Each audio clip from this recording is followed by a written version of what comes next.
إن الحمد لله نحمده ونستعينه ونؤمن به ونتوكل عليه ونعوذ بالله من شرور أنفسنا ومن سيئات أعمالنا من يهده الله فلا مضل له ومن يضلل فلا هادي له ونشهد أن لا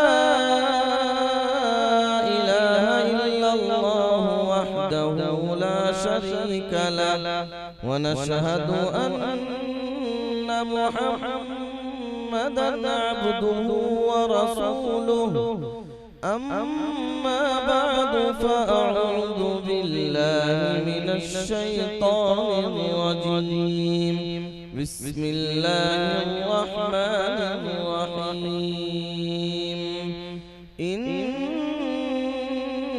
هذا القرآن يهدي للتي هي أقوم ويبشر المؤمنين الذين يعملون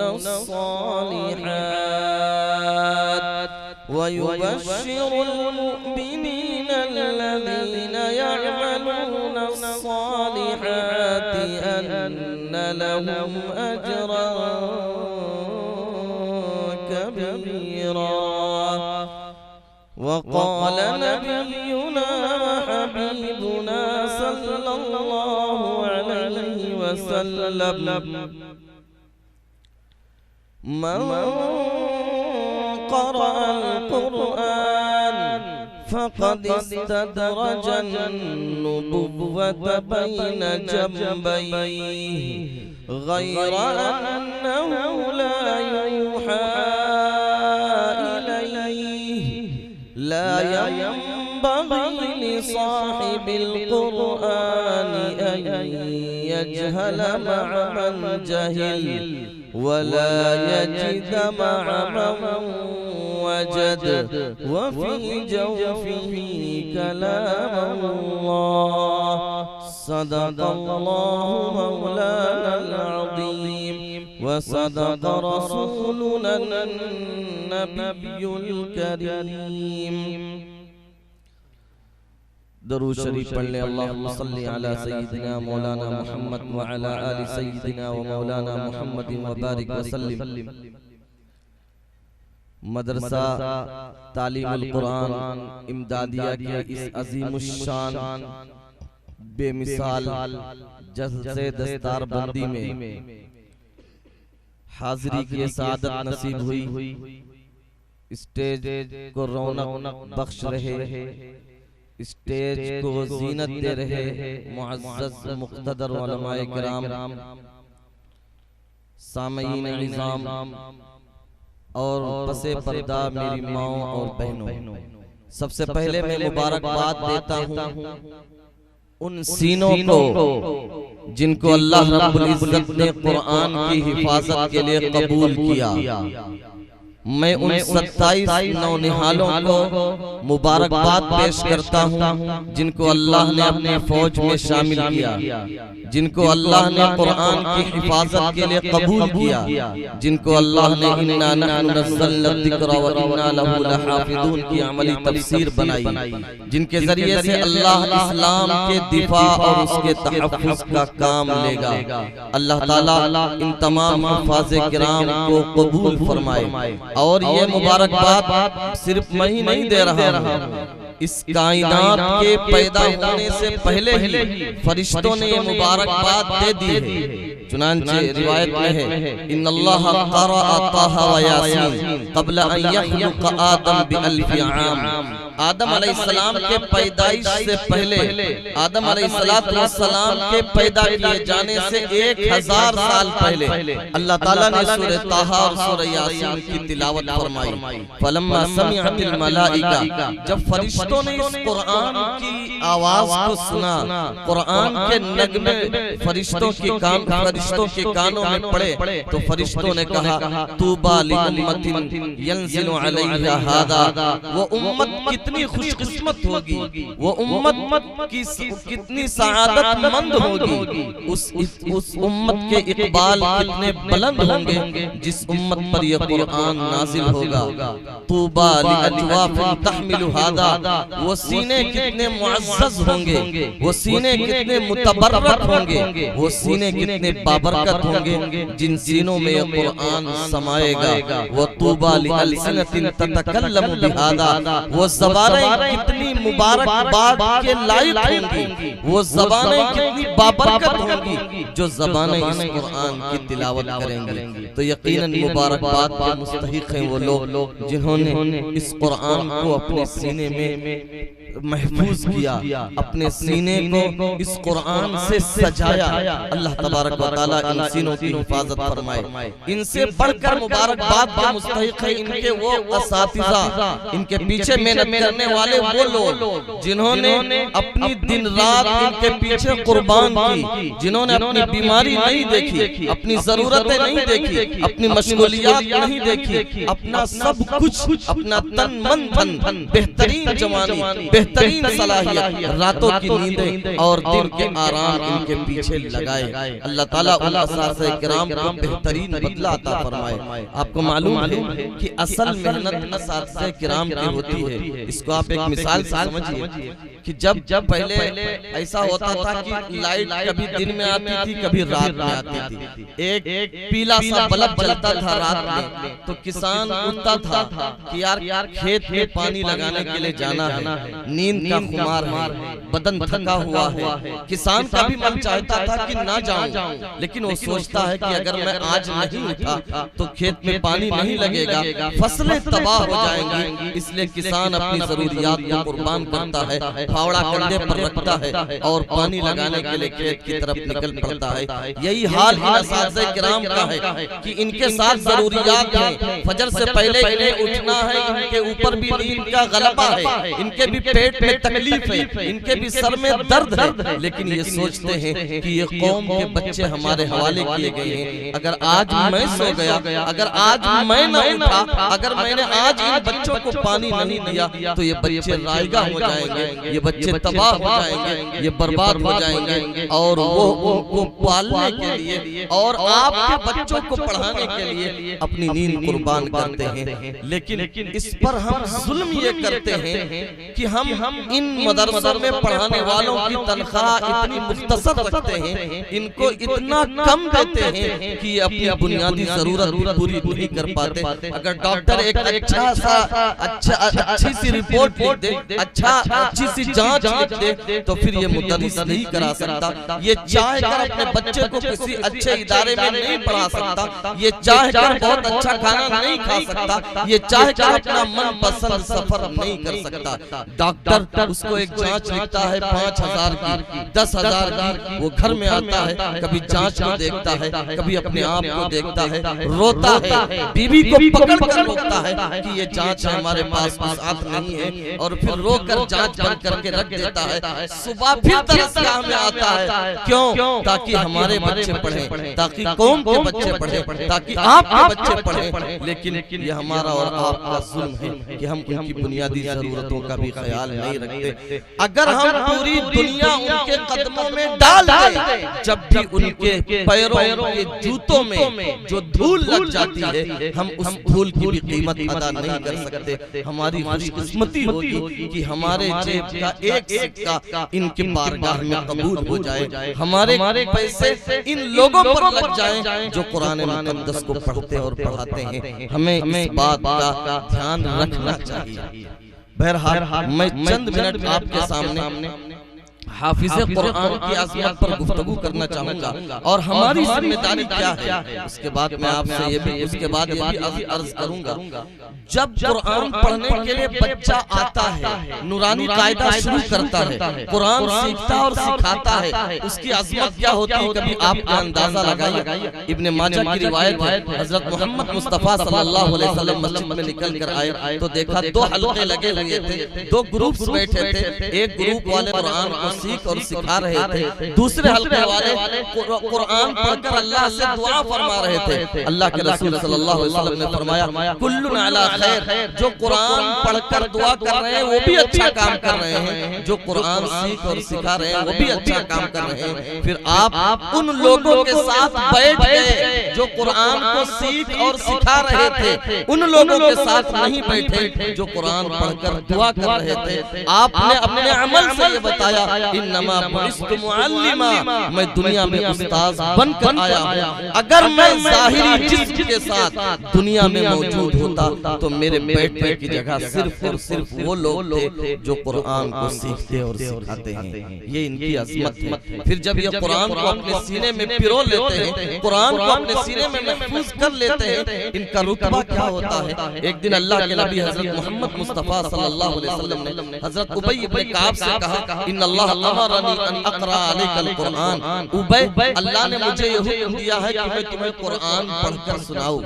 حضرت ابی بن کعب نے کہا کہ اللہ کے نبی آپ مجھے قرآن پڑھ کر سنائیں گے؟ اللہ کے رسول صلی اللہ علیہ وسلم نے فرمایا ہاں۔ حضرت ابی بن کعب نے کہا اللہ سمانی لک، اے اللہ کے نبی کیا آسمانوں کے پروردگار نے میرا نام لیا ہے، ابی بن کعب کا نام لیا ہے؟ اللہ کے رسول صلی اللہ علیہ وسلم نے فرمایا نعم اللہ سماک لی، ہاں ابی اللہ نے تمہارا نام لے کر کہا ہے۔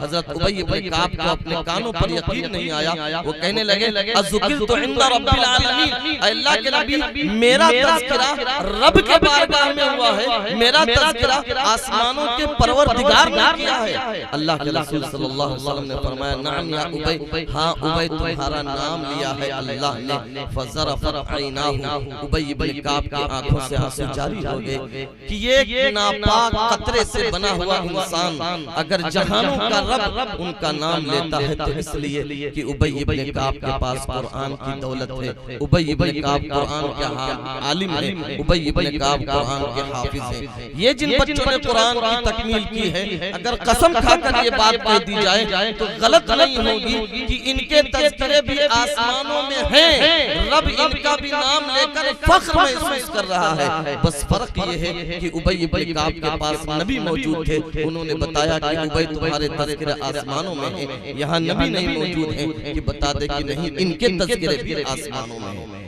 جب یہ قرآن پڑھتے ہیں ان کا رتبہ کیا ہوتا ہے؟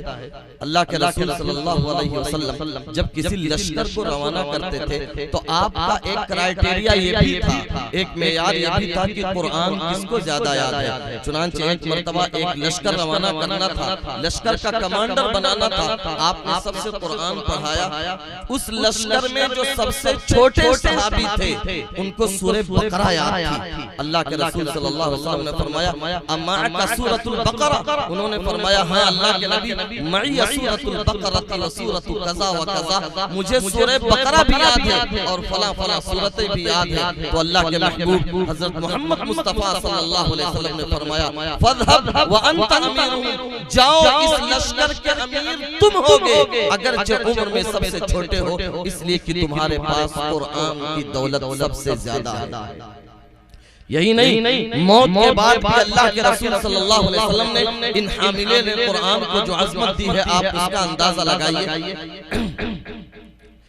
آپ سن 2 ہجری میں ایک لڑائی لڑی گئی ہے جسے ہم غزوہ احد کہتے ہیں۔ غزوہ احد میں 70 صحابہ شہید ہوئے، پہاڑ کے دامن میں ایک جنگ لڑی گئی ہے۔ ظاہر سی بات ہے 70 کے لیے قبر کھودنا بہت مشکل تھا، اس لیے اللہ کے رسول صلی اللہ علیہ وسلم نے فرمایا ایک ایک قبر کھودو، کئی شہیدوں کو اس میں لٹا دیا جائے۔ جب گڑھے بن کر تیار ہوئے اللہ کے رسول صلی اللہ علیہ وسلم سے عرض کیا گیا کہ اللہ کے نبی یہ قبر کھود گئی ہے، کیسے رکھا جائے؟ اگر ایک قبر میں 3 شہیدوں کو رکھنا ہے تو قبلے کی طرف کس کو رکھا جائے؟ یہ اعزاز کس کو دیا جائے؟ اللہ کے رسول صلی اللہ علیہ وسلم نے کیا فرمان جاری کیا مسلمانوں سنیے۔ آپ نے یہ نہیں فرمایا جو ہجرت کر کے حبشہ گئے تھے وہ پہلے ایمان لائے ہیں ان کو قبلے کی طرف رکھ دو۔ آپ نے یہ بھی نہیں فرمایا جو ہجرت کر کے مدینہ آئے ہیں جنہیں مہاجرین کہا جاتا ہے انہیں قبلے کی طرف رکھ دو۔ آپ نے یہ بھی نہیں کہا جو بدر میں شریک تھے انہیں قبلے کی طرف رکھ دو، اور آپ نے یہ بھی نہیں کہا جنہوں نے نے مدینے میں مدد کی، جن کو انصار کہا جاتا ہے، انہیں قبلے کی طرف رکھ دو۔ آپ کے دربار سے فرمان جاری ہوا، بخاری نے روایت کی، ایہم اکثر اخذا للقرآن، دیکھو کس کے سینے میں قرآن کی دولت زیادہ ہے، جو قرآن کا زیادہ حافظ ہو اس کو قبلے کی طرف رکھ دو، اس لیے کہ اس عزت کا یہی مستحق ہے۔ یہ حافظ قرآن کو جناب محمد رسول اللہ صلی اللہ علیہ وسلم نے اپنے عمل سے عزت دی ہے۔ آپ نے کتنی عزت دی سنیے، سن 4 ہجری میں ایک لڑائی ہوئی، لڑائی تو نہ کہیے، مسلمانوں کے ساتھ دھوکہ کیا گیا، پیر معونہ کے موقع پر 70 حافظوں کو شہید کر دیا گیا۔ جب یہ دردناک خبر اللہ کے رسول حضرت محمد مصطفیٰ صلی اللہ علیہ وسلم کے پاس مدینہ منورہ پہنچی ہے، آپ کو کتنا دکھ ہوا، کتنی تکلیف ہوئی۔ سید سلیمان ندوی علیہ الرحمہ نے لکھا ہے، اجتماعی زندگی میں آپ کو اس سے زیادہ کبھی تکلیف نہیں ہوئی۔ میں 1 منٹ آپ کی توجہ چاہوں گا کہ ان حفاظ کی شہادت پر آپ کو تکلیف کتنی ہوئی، یہ سنیے۔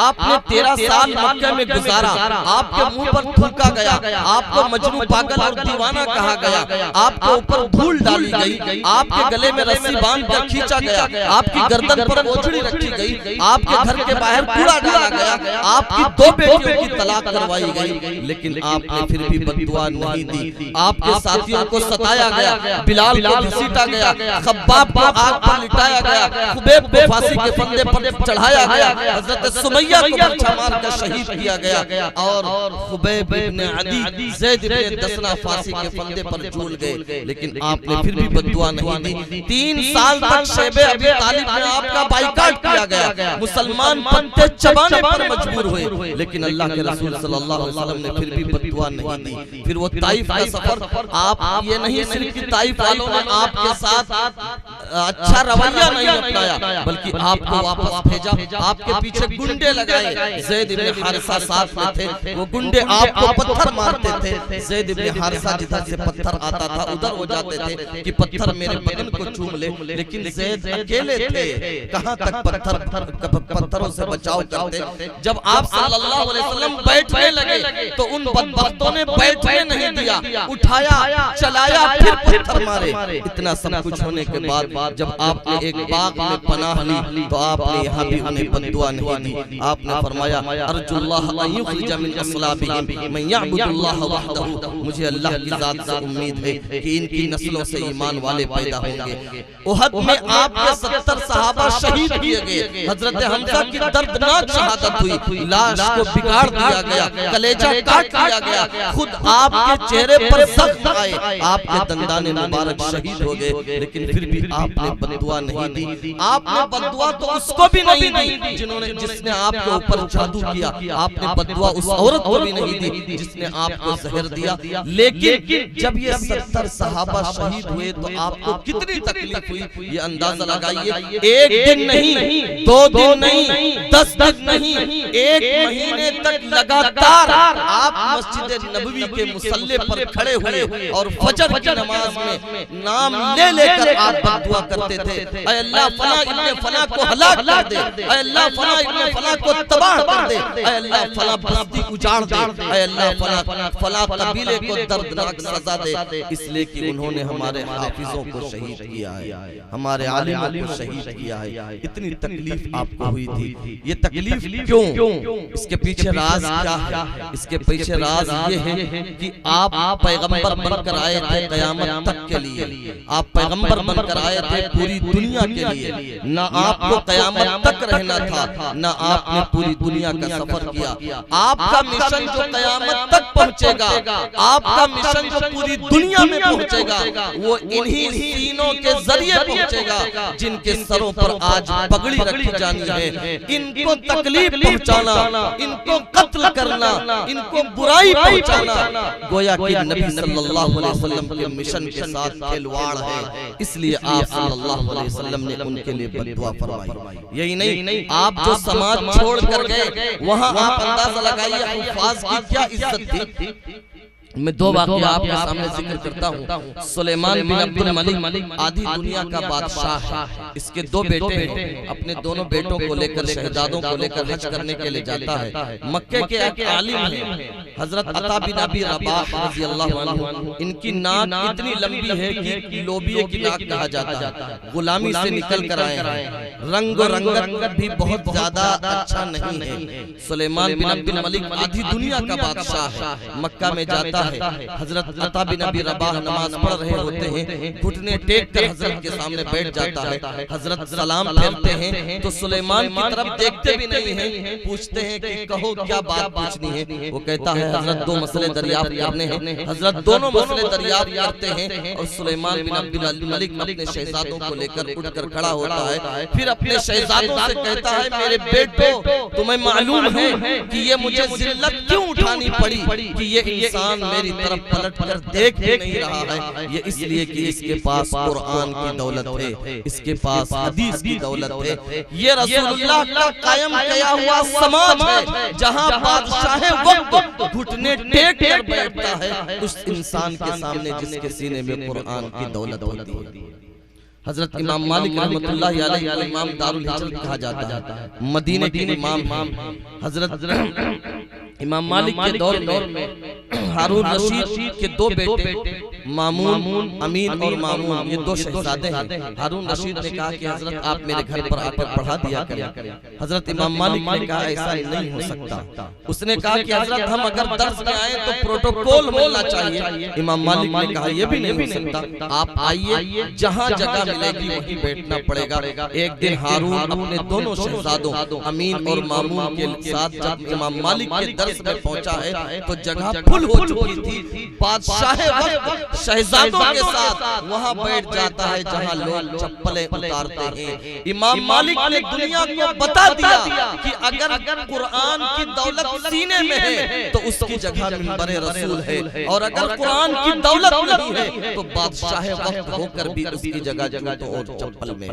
یہ رسول اللہ صلی اللہ علیہ وسلم کا قائم کردہ سماج تھا۔ اس لیے میرے بھائیوں، دینی بھائیوں، نوجوانوں، قرآن کو سیکھو۔ یوں تو قرآن کو پڑھنا اور صحیح پڑھنا ہر مسلمان کا ایمانی فریضہ ہے، لیکن میری مائیں اور بہنیں یہ طے کریں کہ ہمارا دودھ جتنے بچوں نے پیا ہے کم از کم ایک بچے کو ہم حافظ قرآن ضرور بنائیں گے، تاکہ کل قیامت میں فخر سے سر اٹھا کر چل سکے۔ جب دنیا پریشان ہوگی، لوگ پسینوں میں ڈوبے ہوئے ہوں گے، پریشانی کا عالم یہ ہوگا کہ ماں باپ سے، ماں بیٹے سے بھاگ رہی ہوگی، بیٹا باپ سے بھاگ رہا ہوگا، بیوی شوہر سے بھاگ رہی ہوگی اور شوہر بیوی سے بھاگ رہا ہوگا۔ پریشانی کا عالم یہ ہوگا یحشر الناس یوم القیامت حفاتا عراتا غرلا، لوگ ننگے پیر، ننگے بدن اور بالکل برہنہ کر کے اٹھائے جائیں گے۔ اللہ کے رسول صلی اللہ علیہ وسلم سے اما عائشہ نے پوچھا کہ اے اللہ کے نبی وہاں لوگ ننگے ہوں گے، ایک دوسرے کو دیکھیں گے نہیں؟ اللہ کے رسول صلی اللہ علیہ وسلم نے فرمایا قیامت کی شدت اس سے کہیں زیادہ ہوگی کہ لوگ ایک دوسرے کو دیکھیں۔ پھر ایسے پریشانی کے عالم میں کچھ لوگ وہ ہوں گے جو مشک کے ٹیلوں پر گھوم رہے ہوں گے، اور صرف وہی نہیں گھوم رہے ہوں گے، وہ آئیں گے اپنے ان ماں باپ کو بلائیں گے، وہ ماں باپ جو دنیا میں اردو بھی نہیں جانتے تھے، وہ ماں باپ جو دنیا میں اردو بول بھی نہیں پاتے تھے، یہ حفاظ کرام ہوں گے، یہ اپنے ماں باپ کو آواز دیں گے کہ اے ماں رک، اے باپ رک، تم کیوں بھاگ رہے ہو؟ آپ لوگ کیوں پریشان ہو؟ پریشان ہونے کی ضرورت نہیں ہے، آج تمہارے سر پر عزت کا تاج رکھا جائے گا، اور آج تمہیں ایسے دو جوڑے پہنائے جائیں گے جس کا مقابلہ پوری دنیا مل کر نہیں کر سکتی۔ جب اس حافظ قرآن کے باپ کو، اس کی ماں کو دو جوڑے پہنائے جائیں گے تو یہ حافظ قرآن پلٹ کر ڈرتے ڈرتے اللہ سے پوچھے گا بیما کسینا یا اللہ، یہ اے اللہ یہ اعزاز کیوں، یہ جوڑے کیوں، یہ اتنی عزت کیوں؟ تو اللہ عرض کرے گا بِأَخْذِ وَلَدِكُمَا الْقُرْآن۔ پوری دنیا جب مادیت پرستی میں مبتلا تھی، پوری دنیا کے لوگ جب جب دنیا کی زیب و زینت کی طرف بھاگ رہے تھے، پوری دنیا کے لوگ جب آسائش کی طرف بھاگ رہے تھے، پوری دنیا کے لوگ جب لگزری لائف کی طرف بھاگ رہے تھے، تم نے بھوکے رہ کر، پیاسے رہ کر، غربت کو جھیل کر اپنے بیٹے کو حافظ قرآن بنایا تھا۔ یہ اس کا اعزاز ہے، یہ اس کی عزت ہے کہ آج تم کو ایسے جوڑے پہنائے جائیں گے کہ جن جوڑوں کا مقابلہ پوری دنیا مل کر نہیں کر سکتی۔ اس لئے ہم اور آپ طے کریں، اور یہ ان مدرسوں کے ساتھ سب سے بڑی خیر خواہی ہے کہ ہم اپنی ایک اولاد کم از کم مدرسوں میں ڈالیں۔ اور یہ بھی ایک غلط طریقہ ہے جو شہروں میں چل پڑا ہے کہ حافظ بنا لیتے ہیں، سمجھتے ہیں کہ ہاں برکت تو مل گئی۔ نہیں، آپ ان کی پڑھائی روکیے نا، پڑھائی ختم نہ کیجئے، پڑھائیے، حافظ بنائیے۔ حافظ بھی رسول اللہ صلی اللہ علیہ وسلم کا سپاہی ہے، عالم بھی رسول اللہ صلی اللہ علیہ وسلم کا سپاہی ہے، اور قاری بھی رسول اللہ صلی اللہ علیہ وسلم کا سپاہی ہے، محدث بھی رسول اللہ صلی اللہ علیہ وسلم کا سپاہی ہے۔ اس لئے اپنی اولاد کو پڑھائیے۔ اور ایک آخری بات جو 5 منٹ میں اپنے نوجوانوں سے کہنا چاہتا ہوں، نوجوانوں آپ سنیے، آپ کی رگوں میں گرم خون ہے، آپ کی رگوں میں جوش ہے، آپ کی رگوں میں جذبہ ہے۔ رسول اللہ صلی اللہ علیہ وسلم کی 23 سالہ زندگی کا مطالعہ کر لیجئے۔ جب بھی کوئی ذمہ داری دی گئی تو نوجوانوں کو دی گئی۔ میں مختصر وقت میں اپنی بات سمیٹتا ہوں۔ رسول اللہ صلی اللہ علیہ وسلم کے زمانے میں سب سے اہم ذمہ داری تھی کہ جبریل جو قرآن لے کر اترتے ہیں وہ قرآن لکھے گا کون؟ آپ نے اس کے لیے ایک ٹیم بنائی جن کو کاتبین وحی کہا جاتا ہے۔ انتہائی نازک مسئلہ ہے، حساس مسئلہ ہے کہ جبریل قرآن لاتے ہیں، یہاں دنیا میں کچھ صحابہ کرام اس کو لکھیں گے۔ جب آپ سیرت پڑھیں گے تو دنگ رہ جائیں گے۔ ان کاتبین قرآن میں، کاتبین وحی میں سارے نام نوجوانوں کے ہیں۔ حضرت علی، حضرت ابی بن کعب، حضرت زید بن ثابت، حضرت معاویہ بن ابی سفیان، حضرت عبداللہ بن مسعود، یہ نام وہ ہیں جو نوجوانوں کے ہیں۔ آپ نے اتنا نازک کام بھی نوجوانوں سے لیا۔ یہی نہیں، آپ کے زمانے میں مشورے کی ایک ٹیم تھی، مشورے کی ایک جماعت تھی۔ اس مشورے کی جماعت میں سارے نوجوان تھے، صرف ابو بکر رضی اللہ عنہ کا نام چھوڑ دیا جائے تو سارے نوجوان تھے، بلکہ 2 کم سن بچے تھے۔ حضرت ابو بکر کی عمر اتنی ہی ہے جتنی رسول اللہ صلی اللہ علیہ وسلم کی ہے، 1 سال کم و بیش۔ اس کے علاوہ حضرت علی، حضرت عمر، حضرت عثمان، حضرت ابو عبیدہ ابن الجراح، حضرت عبداللہ ابن مسعود، یہ نوجوانوں کی ٹیم ہے۔ 2 کم سن بچے ہیں، حضرت عبداللہ ابن عمر اور حضرت عبداللہ ابن عباس، لیکن مشوروں کے لیے ان نوجوانوں کو آگے کیا جاتا ہے، اور نوجوان جو رائے دے رسول اللہ صلی اللہ علیہ وسلم اس پر عمل کرتے ہیں۔ یہی نہیں، بلکہ جب کہیں فوج روانہ کرنی ہوتی ہے، فوج کا امیر لشکر کون ہوگا؟ رسول اللہ صلی اللہ علیہ وسلم نے ہمیشہ نوجوانوں کا انتخاب کیا۔ آپ کو یاد ہوگا مرض الموت میں حضرت اسامہ ابن زید امیر لشکر ہیں۔ اسامہ ابن زید ایک کم سن بچے ہیں، ان کے پیچھے بڑے بڑے نوجوان ہیں اور بڑی عمر کے لوگ ہیں۔ صرف یہی ایک مرتبہ نہیں، کئی مرتبہ حضرت اسامہ ابن زید کو لشکر دے کر روانہ کیا گیا۔ یہ ابھی نوجوان ہیں، پیچھے بڑی عمر کے بچے ہیں۔ آپ اندازہ لگائیے، حضرت علی خیبر کے موقع پر حضرت علی کی عمر صرف 25 سال کی ہے۔ علی اس نوجوان کا نام ہے جس نے عرب کے 2 مشہور پہلوانوں کو قتل کیا۔ خندق کے موقع پر عمر ابن اپنے اود کو تلوار کی ایک وار سے چیرا تھا جو 1000 آدمی کا تنہا مقابلہ کرتا تھا۔ خیبر کے موقع پر حضرت علی نے مرحب کو جہنم پہنچایا تھا۔ خیبر کے موقع پر حضرت علی کی عمر صرف 25 سال کی ہے۔ آپ کہتے ہیں کل جھنڈا اس انسان کے ہاتھ میں دیا جائے گا جو اللہ اور اس کے رسول سے محبت کرتا ہے اور اللہ اور اس کا رسول بھی ان سے محبت کرتا ہے۔ تمام لوگوں کی تمنا تھی، صحابہ کی تمنا تھی کہ یہ جھنڈا مجھے مل جائے، لیکن اللہ کے رسول صلی اللہ علیہ وسلم نے 25 سالہ نوجوان حضرت علی کے حوالے کیا۔ پھر حضرت علی نے درے خیبر پھاڑ کر پھینک دیا۔ دنیا کو یہ بتا دیا کہ اگر جوانی کا جوش ہو، جوانی کا جنون ہو، جوانی کا جذبہ ہو تو پھر دنیا کا ساز و سامان، دنیا کی کی طاقت کوئی معنی نہیں رکھتی. یہی وجہ ہے کہ وہ عرب جن پر کوئی حکومت کرنے کے لیے تیار نہیں تھا, آپ نے نوجوانوں کو کھڑا کیا. تو پھر صرف 15 سال میں 2 بر اعظموں پر ان کی حکومت تھی. بیک وقت ان کے گھوڑے دریائے دجلہ اور دریائے فرات کا پانی پی رہے تھے. بیک وقت انہوں نے دنیا کی 2 سپریم پاوروں سے ٹکر لے رکھی تھی, روم اور ایران سے. یہ آپ صلی اللہ علیہ وسلم نے نوجوانوں کے کاندھوں پر بھروسہ کیا تو نوجوانوں نے کر کے دکھایا. اس لئے میرے نوجوانوں, حالات یوں بن رہے ہیں, حالات کروٹ لے رہے ہیں. آپ کا بدعمل ہو جانا, آپ کا محمد رسول اللہ کا باغی ہو جانا, آپ کا اللہ سے بغاوت کر لینا, یہ بالکل زیب نہیں دیتا ہے. آپ اٹھئے, وقت کے اصحاب کہف بنیے. اصحاب کہف سورہ کہف 15 پارے میں ہے, اس میں اصحاب کہف کا واقعہ ہے. اصحاب کہف کے زمانے میں بادشاہ وقت نے کہا تھا جو درباری دین کو مانے گا وہی ہمارے ملک میں رہے گا, جو درباری دین کو تسلیم نہیں کرے گا وہ ہمارے ملک میں نہیں رہے گا. 7 نوجوان تھے, انہوں نے کہا ہم درباری دین نہیں مانیں گے, ہم ایک اللہ کو مانیں گے. بادشاہ وقت نے بلایا اور کہا میں نے تمہارے بارے میں سنا ہے کہ تم درباری دین کو تسلیم نہیں کرتے ہو. ان 7 نوجوانوں نے کہا اذ قاموا فقالوا ربنا رب السماوات والارض, ہم تمہاری حکومت کو تسلیم نہیں کر سکتے. ہمارا اور تمہارا پر ہمارا پروردگار آسمانوں اور زمینوں کا پروردگار ہے, ہم اس کے علاوہ کسی اور کو نہیں مان سکتے. اس نے کہا کہ پھانسی کے پھندے پر لٹکا دیا جائے گا. انہوں نے کہا چومنے کے لیے تو بے قرار ہو. پھر بھی اس نے 1 رات کا موقع دیا کہ سوچ لو, درباری دین تسلیم کر لو ورنہ پھانسی کے پھندے پر لٹکا دیا جائے گا. ان نوجوانوں نے سوچا, سمجھا, رائے, ایک دوسرے کے لیے مشورہ کیا. طے ہوا کہ ہم ملک چھوڑ دیں گے, وطن چھوڑ دیں گے, لیکن توحید کو نہیں چھوڑیں گے, ایمان کو نہیں چھوڑیں گے. چنانچہ اصحاب کہف نے ایمان کو بچانے کے لیے اپنا ملک چھوڑ دیا. پھر قرآن کے بیان کے مطابق اللہ نے انہیں 309 سال تک سلایا.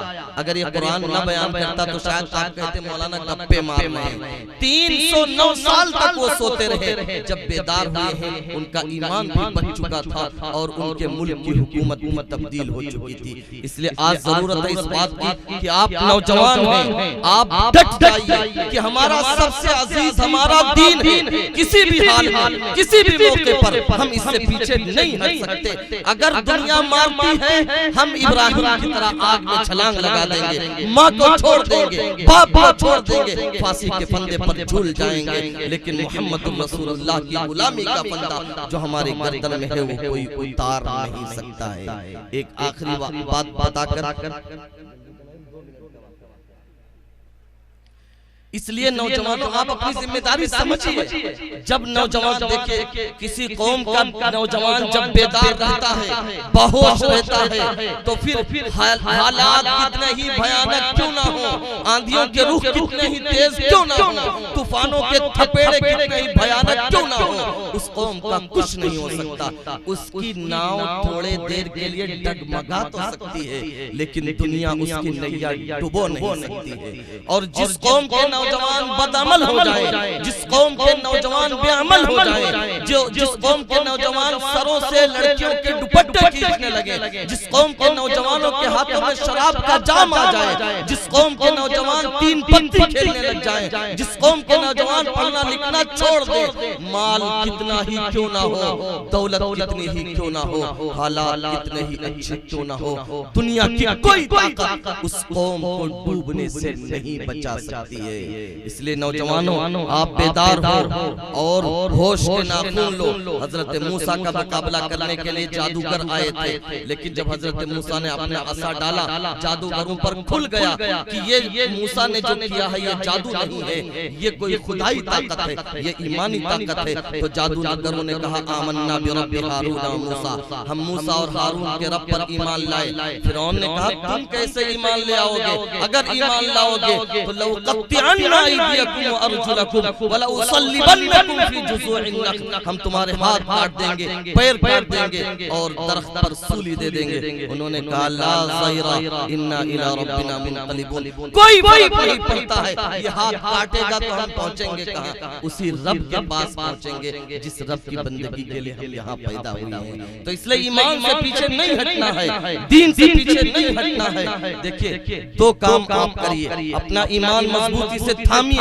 اپنا عمل مضبوطی سے تھامیے، اور جس ملک میں آپ رہے ہیں اس ملک کے سمویدھان کا، اس ملک کے قانون کا اور اس ملک کے رول کو فالو کیجئے۔ آپ کی طرف سے بدعملی نہیں ہونی چاہیے، آپ بے احتیاط نہ بنیے، اس ملک کا ایک مفید شہری بنیے۔ آپ کو دیکھ کر لوگوں کا کلیجہ ٹھنڈا ہو، جو لوگ نفرت پھیلا رہے ہیں وہ خود مر جائیں۔ آپ اپنے پڑوسیوں کے لیے اتنا اچھا بنے، آپ اپنے کاروباری کے لیے اتنا اچھا بنے، آپ اپنے راستہ چلنے والوں کے لیے اتنا اچھا بنے، آپ اپنے ساتھ ملنے جلنے والوں کے ساتھ اتنا اچھا بنے کہ پروپیگنڈا کرنے والے تھک جائیں کہ نہیں یار ایمان والے غلط نہیں ہو سکتے ہیں۔ آپ کو اس رخ پر آنا ہوگا کہ ایمان کی مضبوطی سے، یہ دنیا چاہ رہی ہے کہ آپ کا ایمان چھین لے، ایمان نہ صحیح تو کم از کم آپ سے نیکی اور صالحیت چھین لے، لیکن آپ دنیا کو بتا دیجئے کہ ہم یوسف کی اولاد ہیں، ہماری رگوں میں یوسف علیہ السلام کا خون دوڑ رہا ہے۔ یوسف کو تنہائی میں بادشاہ کی بیوی نے آواز دی تھی کہ آ جاؤ غلط کام کر لو، یوسف علیہ السلام نے کہا نہیں یہ نہیں ہو سکتا۔ نتیجہ یہ نکلا پاک دامنی کی سزا یوسف کو یہ ملی کہ 10 سال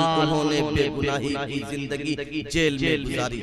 آپ بھی یہ ٹھانیے کہ سب کچھ برداشت ہے لیکن ایمان مسودہ اور یہ گناہ برداشت نہیں ہے۔ حضرت عمیر ابن سعد ایک نوجوان صحابی ہیں، اتنے بڑے ان کے ابا کا انتقال ہو گیا، ان کی ماں نے جلاس ابن سوید سے شادی کر لی۔ جلاس ابن سوید ان کا سوتیلا باپ ہے، بہت محبت کرتا تھا، کھلاتا تھا، پلاتا تھا، کپڑے دیتا تھا۔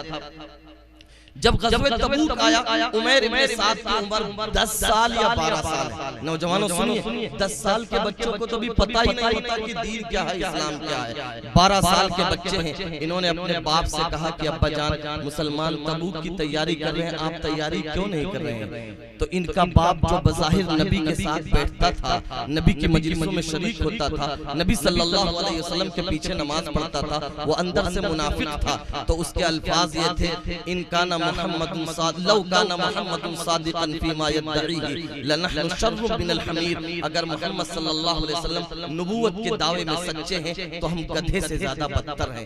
عمیر ابن سعد 12 سال کے بچے ہیں، ان کا ماتھا ٹھنکا کہ میں تو اپنے باپ کو مسلمان سمجھتا تھا، اس کے سینے میں تو نبی سے عداوت اور بغض بھرا ہوا ہے۔ ان کے سامنے دو راہ تھی، یا تو اپنے باپ کی شکایت نبی سے کر دیتے تو باپ گھر سے نکال دیتا، کپڑے چھین لیتا، کھانا بند کر دیتا۔ دوسری راہ یہ تھی کہ خاموش رہیں تو نبی کے ساتھ خیانت ہوتی۔ عمیر ابن سعد نے کہا کہ نہیں، میں خاموش نہیں رہوں گا، باپ گھر سے نکالتا ہے تو نکال دے، باپ دھکا دیتا ہے تو دے دے، میں اپنے باپ کی شکایت نبی سے ضرور کروں گا تاکہ نبی سمجھے تو کہ میرا باپ مسلمانوں کے لبادے میں پکا منافق ہے۔ چنانچہ انہوں نے اپنے باپ کی شکایت رسول اللہ صلی اللہ علیہ وسلم سے کی۔ نبی صلی اللہ علیہ وسلم نے جب ان کو بلایا تو ہر جھوٹا آدمی قسم بہت کھاتا ہے، اس نے آتے ہی قسم کھا لیا کہ اللہ کے نبی میں نے ایسا کچھ نہیں کہا ہے، یہ 12 سال کا بچہ ہے، غلط بھی تو ہو سکتا ہے۔ دوسرے صحابہ نے کہا اللہ کے نبی یہ غلط ہو سکتا ہے۔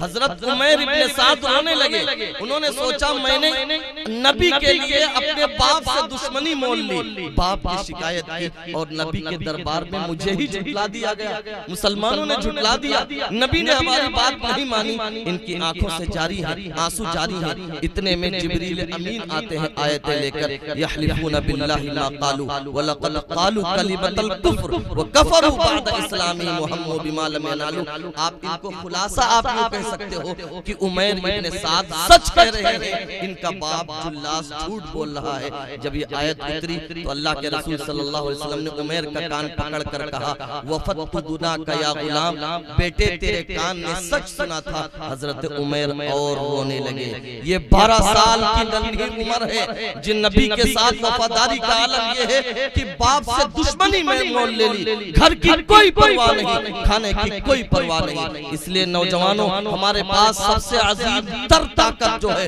وہ اللہ پر ایمان اور نبی کی محبت ہے. اس لیے آپ اس بات کا فیصلہ کیجئے کہ ہم زندہ رہیں یا نہ رہیں, ہمارا کاروبار رہے یا لٹ جائے, ہماری صحت رہے یا خراب ہو جائے, ہم صرف اور صرف ایک اللہ کو مانیں گے اور محمد رسول اللہ کی غلامی کسی حال میں چھوڑ نہیں سکتے. وما علینا الا البلاغ.